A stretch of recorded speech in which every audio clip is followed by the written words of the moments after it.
সংস্কার নিয়ে আইএমএফ এর সঙ্গে সরকারের কোনো বিরোধ নেই। সংস্থাটির সঙ্গে আলোচনা চলছে। আগামী কয়েক সপ্তাহের মধ্যেই ঋণের বাকি কিস্তি ছাড় দেওয়ার বিষয়ে সিদ্ধান্ত আসবে বলে জানালেন অর্থ পরিকল্পনা মন্ত্রী আমির খসরু মাহমুদ চৌধুরী। যুক্তরাষ্ট্রের ওয়াশিংটন ডিসিতে বিশ্ব ব্যাংক আইএমএফ এর বসন্তকালীন বৈঠকের পর তিনি সাংবাদিকদের একথা জানান। এ সময় তিনি মন্তব্য করেন, উন্নয়ন সহযোগীদের সঙ্গে সম্পর্ক একটি চলমান প্রক্রিয়া, সেখানে সরাসরি হ্যাঁ বা না বলার সুযোগ নেই।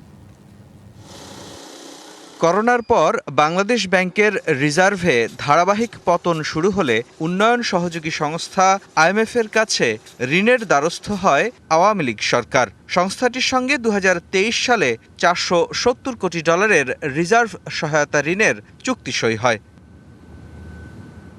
পরে অন্তর্বর্তী সরকারের সময় এ ঋণের আকার বেড়ে হয় $550 কোটি। কিন্তু আর্থিক খাত সহ বাংলাদেশের অর্থনীতিতে বেশ কিছু সংস্কার প্রশ্নে অন্তর্বর্তী সরকারের শেষ দিকে ঋণের অর্থ ছাড় করেনি আইএমএফ।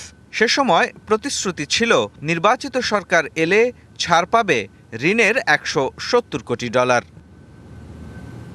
সম্প্রতি কয়েকটি গণমাধ্যমে খবর আসে, সংস্কার প্রশ্নে দ্বিমত থাকায় আটকে যাওয়া ঋণের কিস্তি জুনের মধ্যে ছাড় পাচ্ছে না নির্বাচিত সরকারও।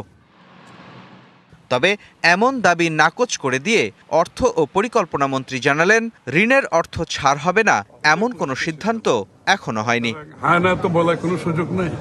আর এটা বুঝতে হবে বিষয়গুলো একটা চলমান প্রক্রিয়া। এটা কোনো একদিনের সিদ্ধান্ত না, 1 ঘন্টার সিদ্ধান্ত না।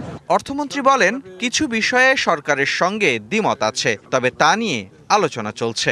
আইএমএফ এর সাথে যে আলোচনাটা সেটা অব্যাহত থাকবে, কারণ আমরা অনেকগুলো ইস্যু সলভ করেছি, কয়েকটা ইস্যু এখন আলোচনার মধ্যে আছে। যে বিষয়গুলো এখনো রিজলভ হয় নাই, এগুলো আগামী দিনে আলোচনার মধ্যে আসবে, এটাই পরিষ্কার সিদ্ধান্ত। জানান, বিশ্বব্যাংক, আইএমএফ সহ উন্নয়ন সহযোগী সংস্থাগুলো বাংলাদেশের বিষয়ে খুবই ইতিবাচক।